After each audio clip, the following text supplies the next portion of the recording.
you hungry? Give me something good. Hi and welcome to another episode of Görgött. Today we're baking sourdough bread. And this is the recipe that works for me. It's my favorite recipe, but there's probably millions of recipes out there for sourdough bread. This is mine, this is how I enjoy it, and I'll show you. But before we get started, please do me the favor, click on the subscribe button. Also check the little bell icon so that you get a notification when new episodes are available. Most people that watch my videos are not subscribers. Why? Just click the subscribe button. Like that you never have to worry when new stuff comes online. Now let's look at the ingredients. We have two different kinds of flour. We have a 1050 and a 550. We also have some normal salt. We have our sourdough starter and we need water. Let's get started. Scale. You're not going to see what it says, but I will tell you. We'll start off with the water. We need 500 grams.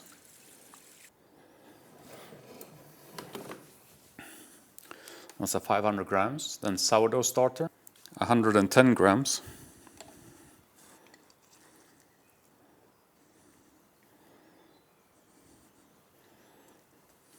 So, I fed this about 4 hours ago to get it bigger and get some strength in it. Now we'll start by mixing the water and the starter together. Just dissolving the starter basically. And now we go with our flour. For the flour we need 310 grams of each kind.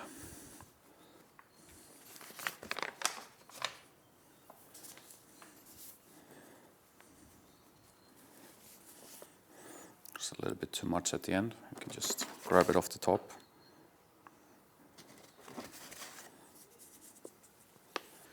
Now we can take the scale away. But what we'll do before we turn it off is we'll measure up 30 grams of water. 29 is close enough, and then 16 grams of salt. Now this we put to the side, it goes in at the later stage. Get a scraper handy because you're going to need it to scrape the dough off your hand. Get your hand in there and start mixing. Make sure you mix in all the flour. And this is where the scraper comes in handy. Scrape off your hands.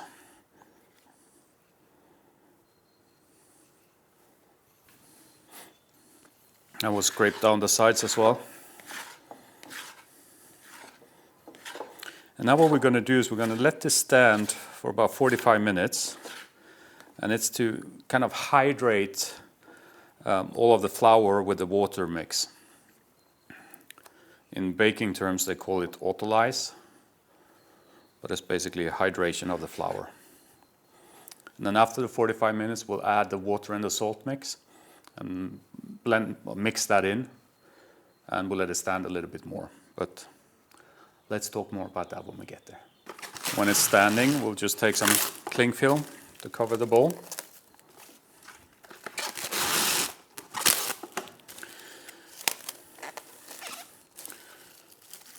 I prefer cling film to like a kitchen towel because the towel will suck up moisture and we want the moisture to stay in the dough. And now set your alarm for 45 minutes and then we'll continue. So the first 45 minutes are up. We'll uncover this. Be a bit careful and then you can actually reuse the cling film. And now it's time to add the 30 grams of water and 16 grams of salt.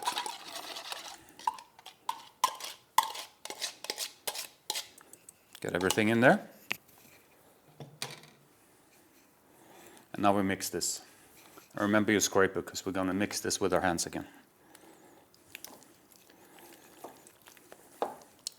I tend to kind of spread my fingers out. That makes it easier. You can see the dough has already started to develop a lot of gluten.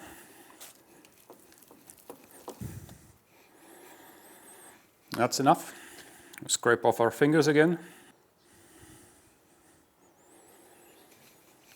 And also scrape down the edges of the bowl.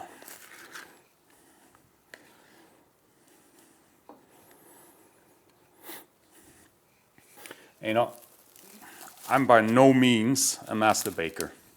I just have a couple of things that I really enjoy making. This bread is one of them. And there's probably a lot of more qualified people out there on YouTube doing baking videos. That's why I usually cook. But I just wanted to show you my favorite sourdough bread. Now we'll let this rest for another half an hour. And then we'll start with our stretch and folding. Another 45 minutes have passed. Wet your hands. Now it's time to do some stretch and folds.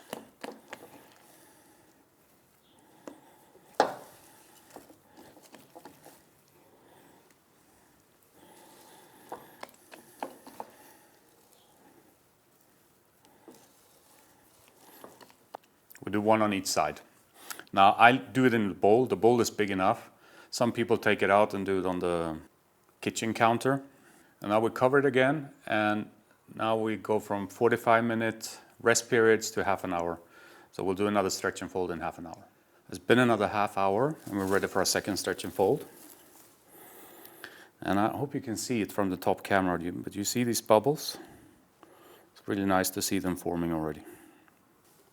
And it's just the same procedure. And I wanted to show you something. It's called a window pane, and it kind of shows if you have enough glutes. And as you can see, it's not really enough yet. That's why we'll continue with the stretch and fold.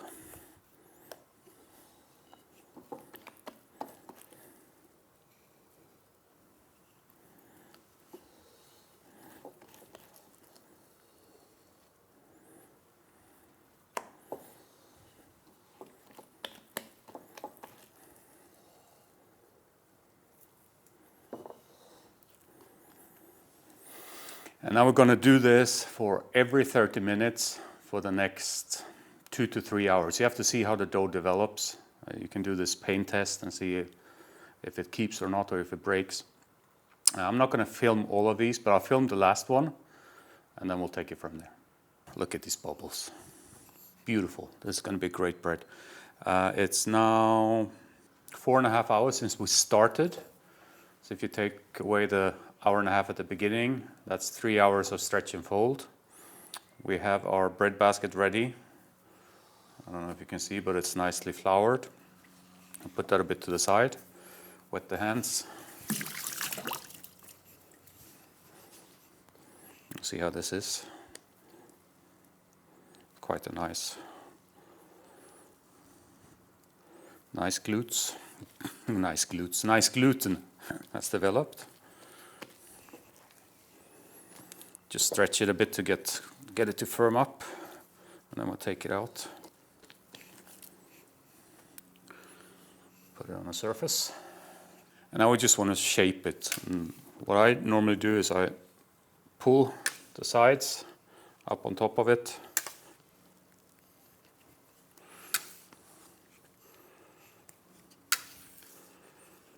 Turn it over. And then try to build up some surface strength by using this scraper.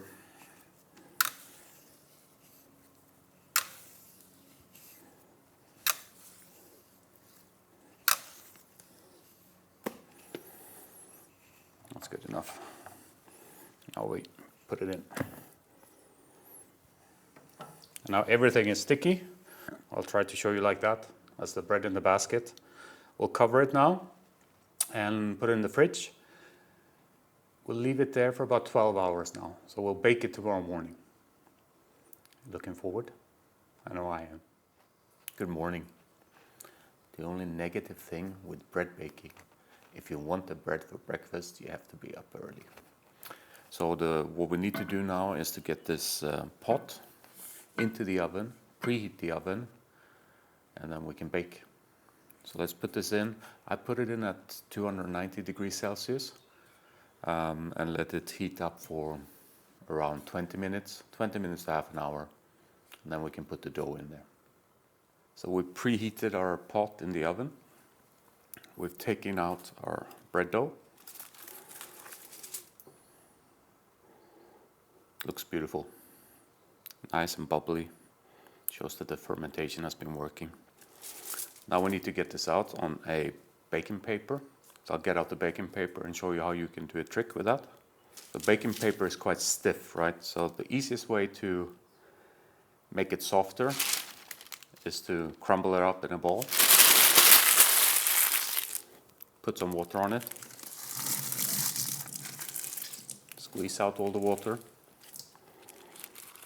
And then take it back out again.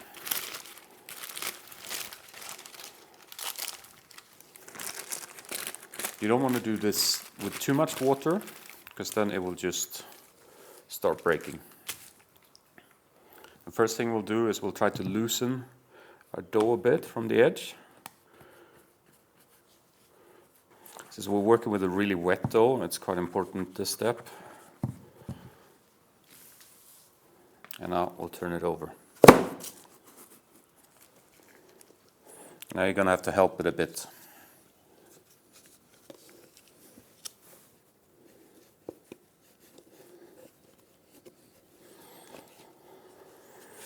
And I'm not too worried about this. I'm the kind of rustical baker. I'm not going to make a cut either. I like it to explode and make it on its own cut, so that it's different every time. Put this a bit to the side, get your pot out.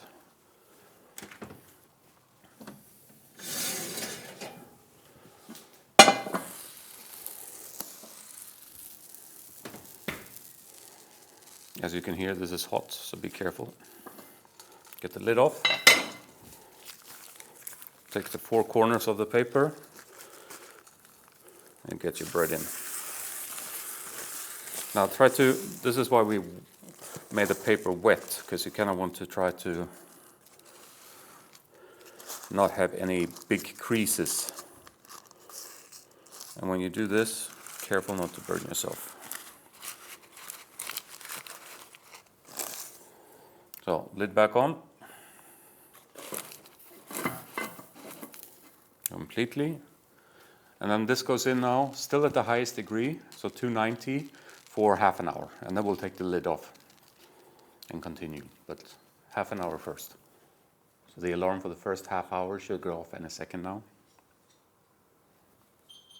I don't know if you can hear it, but it's going off.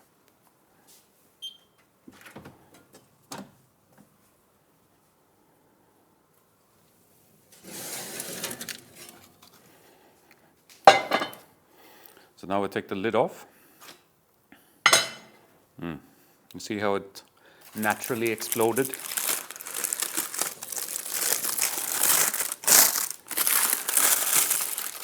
We move it over to this tray here, or to this pan.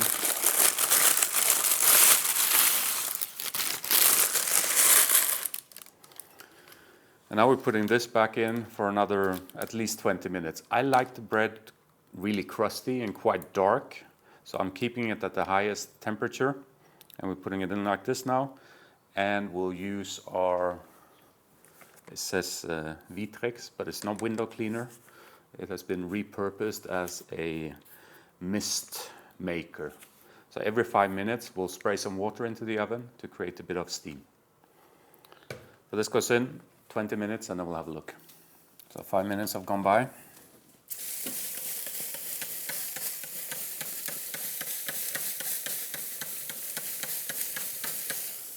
Get a bit of steam in there and then we wait another 5 minutes. Now for the second round without the lid, I left it for 25 minutes and it's about to ring again. Another 5 minutes because I wanted it a bit more dark. But let's have a look when it rings. That's the bread.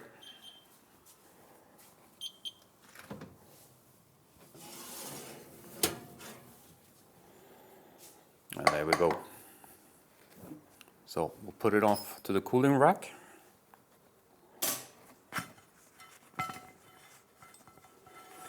Careful that you don't burn yourself. Now we're just going to let this cool. You need to let it cool for at least an hour. So resist the temptation to cut into it straight away. Got a nice crust on the bottom as well. can't wait to put some salted butter on this and have a bite. But 1 hour at least, okay? Promise? Good. It's been an hour, we're ready to cut. And this is going to be as surprising for me as for you, because you never know with bread. Sometimes it turns out great, sometimes it turns out average.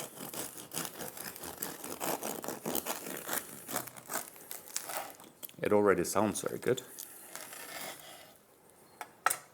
Now for the surprise unveiling. That's not a bad crumb. That's kind of the way I like it. Let's slap some salted butter on there and give it a try. So let's get a slice going here.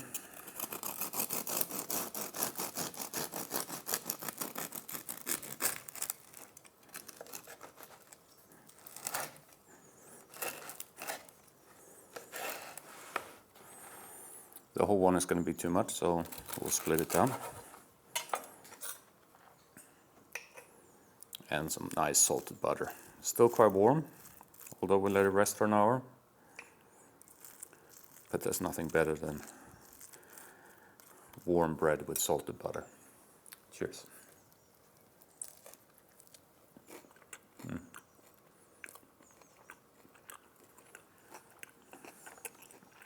And because we use quite a lot of hydration, it's really moist.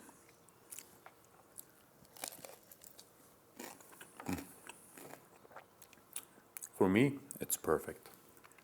Now, as you know, I'm not a master baker.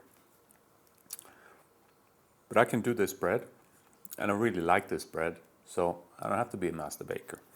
I'm always happy with the result. For me, it's easy to make because you don't have to knead a lot, or you don't have to knead at all, basically. As you saw, you just mix it up, and then you do some stretch and folding. You leave it to ferment in the fridge, and it's easy. If you want it for breakfast, the only negative side is you have to get up quite early on weekends. But when you taste it, it's worth it.